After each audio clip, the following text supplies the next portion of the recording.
E aí, rapaziada? Então, dando continuidade aí aos vídeos de pneumologia, vou falar sobre a asma hoje, tá? Uma doença comum até no nosso meio, né? E eu falei um pouco dela em DPOC, eu comparei ela com a DPOC um pouco, vou fazer isso de novo, tá? Porque são duas doenças obstrutivas, né? Só que elas têm etiologias diferentes, elas têm a parte da sua fisiopatologia diferente. Então, obstrutivo, elas são diferentes, tá? E eu vou falar um pouco sobre elas, tá? Um tema bastante recorrente, né, que eu falei, e é importante a gente saber mais ou menos do que se trata.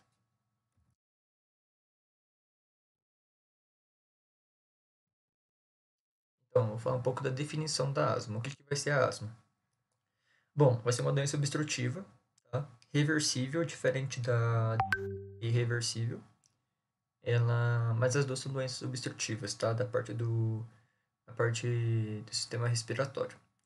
Ela vai ser uma doença inflamatória crônica, tá? Ela sempre vai ter uma inflamação ali, que eu vou explicar também possivelmente. E ela causa hiperresponsividade crônica, que é a alergia, tá? Ela produz uma hiperresposta aos estímulos, que é caracterizado pela alergia, tá? Então, essa é a sua definição, praticamente, tá? E agora falando um pouco da fisiopatologia da asma, a gente vai ter uma inflamação crônica das vias aéreas, que é a bronquite. Eu vou fazer um vídeo falando. Eu fiz um vídeo sobre efizema, né? Na verdade, estou fazendo, vou lançar ele daqui a pouco. Sobre vídeo sobre efizema. E, e eu vou fazer um vídeo. Eu vou fazer um vídeo comparando a enfisema e a bronquite, porque as duas elas fazem parte ali da fisiopatologia da DPOC. E eu não expliquei direito, eu dei uma passada por cima. E eu vou entrar em detalhes nessa parte do enfisema e da bronquite depois, tá? Além dessa parte da bronquite, que ela é, nossa, caracterizada por muitas coisas, por secreção de muco e e pela parte também da ativação das células de é, ativação das células produtoras de muco de forma geral, ela vai causar como que uma hipertrofia dos músculos lisos, tá? Da parte dos bronquíolos, da parte da tráquea, etc. Então, a gente vai ter uma compressão do músculo liso e a gente vai ter uma maior resistência do ar, causando assim uma obstrução parcial, né? E aqui, nesse caso, eu falei que na parte da fisiopatologia da DPOC, quem viu, eu falei que a inflamação da DPOC ela é causada pelos neutrófilos, né? Neutrófilos, macrófagos e linfócitos CD8+. Linfócitos T e CD8+, né? Aqui nesse caso, a asma ela vai ser uma inflamação eosinofilia, tá? Eosinófila. Né? Porque ela, como eu falei, ela é produzida por alergia. E eosinófila é justamente isso. Já que ela é eosinófila, ela vai responder muito bem aos corticoides inalatórios, tá? Diferente da parte do DPOC. No DPOC a gente usa mais broncodilatadores, né? Aqui a gente vai usar mais corticoides inalatórios para o tratamento. E eu vou falar também sobre isso. A gente usa aqui também algumas, como posso dizer,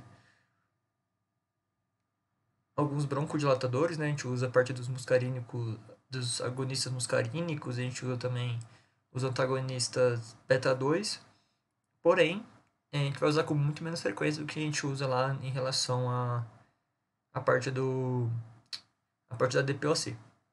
Aí eu coloquei aqui que as células, que vai ser os eosinófilos, os mastócitos, os linfócitos TCD4+, eles vão causar um edema, uma broncoconstrição e uma hipersecreção. Isso é tudo relacionado à parte da bronquite, tá?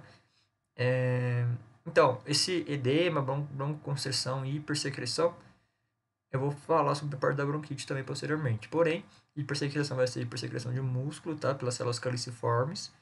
A broncoconstrição, que nem eu falei, pode estar relacionada também com a parte do músculo liso, com a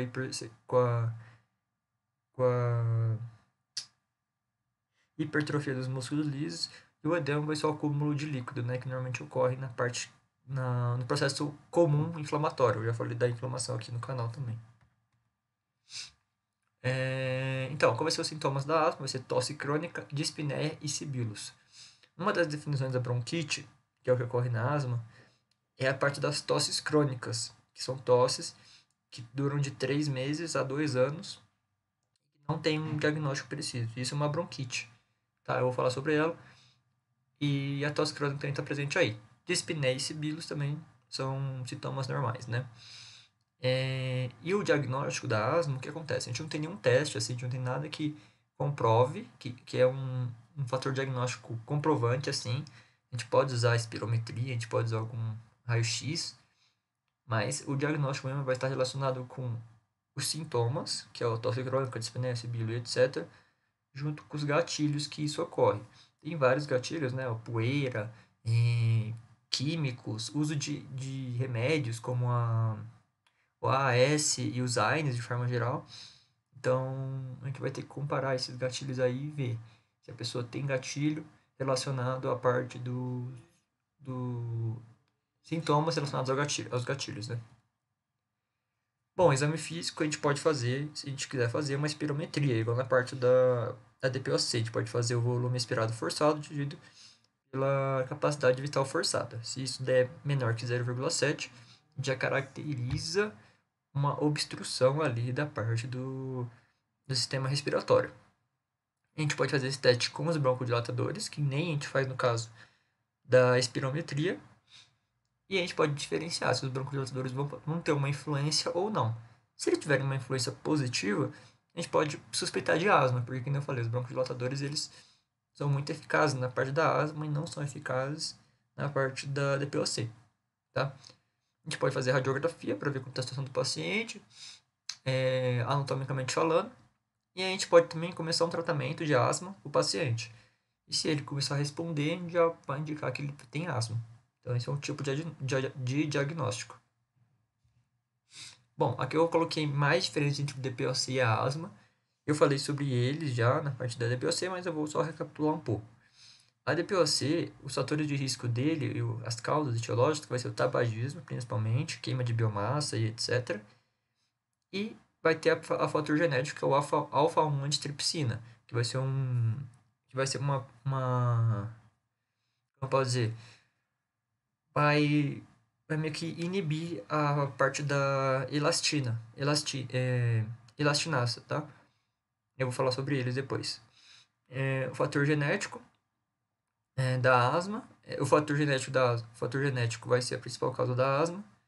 A DPOC ela é frequente depois dos 50 anos, porque, como eu falei, é necessário que a gente tenha uma inflamação crônica, então a pessoa tem que ter contato com o cigarro, tem que ter essa parte do alfa-1 antitripsina causando um enfisema. Então, a pessoa precisa estar lá, né, frequente, então leva tempo para isso acontecer, né? E normalmente é depois dos 50 anos. A asma ela é frequente na infância, porque ela é genética, né? A DPOC, ela pode variar no tratamento, pode melhorar ou não, e a asma normalmente melhora, tá, no tratamento, isso é inegável. A DPOC ela é uma obstrução parcialmente reversível, tá? Ela pode ser reversível ou não, dependendo dos casos, e a asma ela é reversível totalmente, tá? Aí, que nem eu falei, no DPOC, a parte inflamatória é comparada, é feita pelos neutrófilos, linfócitos TCD8+, junto com os macrófagos, e a asma é formada pelos eosinófilos, mastócitos e linfócitos TCD4+. Bom, a gente tem crises de asma, né? Que são quando o paciente ele entra em contato com um daqueles gatilhos e ele pode ter essa crise aí asmática. Qual que vai ser o tratamento, qual vai ser a diferença das crises leves e severas? As crises leves, ele vai ter a parte dos sintomas, né? Dispneia, sibilos, tosse crônica, porém ele vai conseguir falar frases completas. Na parte severa, eles não vão conseguir falar frases, somente palavras, né? Eles vão usar musculatura respiratória É musculatura respiratória secundária, que é a parte dos intercostais, né? A frequência cardíaca vai estar acima de 120, muito acima do normal, né? A gente sabe que a frequência cardíaca ela vai variar de 60 a 90, 60 a 100 em alguns casos. E a saturação sendo menor que 90 também é uma parte, um jeito de diagnosticar as crises severas. Qual que é o tratamento da asma, então? A gente vai usar o uso de broncodilatadores, que funciona muito. Não, perdão, funciona, porém não tanto quanto os corticoides inalatórios, tá? A gente pode usar agonistas de beta-2 ou antagonistas muscarínicos, tá? Os anticolinérgicos. A gente pode usar o uso de sulfato de magnésio em alguns casos. A gente pode usar corticoide sistêmico, que vai ser o corticoide oral. A gente pode usar o corticoide inalatório, que funciona muito bem na parte da asma. E a gente tenta manter a saturação de oxigênio entre 93% e 95%, né? Pra gente ver que o paciente está em um bem-estar ali respiratório. Bom, a gente vai ter dois tipos de tratamento, tá? O tratamento de manutenção, que é normalmente com os corticoides inalatórios, tá? Normalmente aquelas bombinhas, né? E tem a parte dos tratamentos de resgate, que são com o uso de broncodilatadores, tá? Como antagonistas muscarínicos, né? Que não falei, os agonistas, agonistas, é, agonistas muscarínicos, né? Antagonistas muscarínicos, perdão. Os, e também os agonistas de beta-2.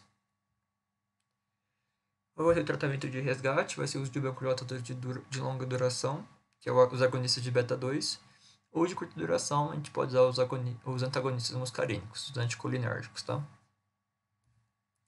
E tratamento de manutenção, a gente vai ter 5 níveis, tá? O nível 1 até o nível 5. O nível 5 é o pior de todos, a gente vai usar mais tratamento, e o nível 1 a gente vai usar quase não vai usar nada, né? Então, o nível 1, o paciente não tem nada, não tem nenhuma complicação. O nível 2, ele tá, os sintomas estão um pouco acentuados, né? Então, a gente usa corticoide inalatório com baixa dose, né? O nível 3 a gente usa, é um pouco pior que o nível 2, né? Corticoide inalatório de baixa dose, tá? E a gente vai colocar também os agonistas beta-2 de longa ação.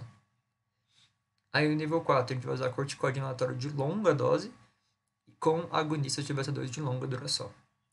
O nível 5 é corticoide inalatório, corticoide oral, além disso, e agonista de beta-2 de longa duração. No nível 5 a gente vai usar corticoide de longa dose, tá? E é isso. Falei um pouco sobre a asma, recapitulando um pouco, tá? É uma doença legal de estudar, assim. Ela aparece muito com o DPOC em alguns casos, por isso que é bom a gente desmistificar algumas coisas, beleza?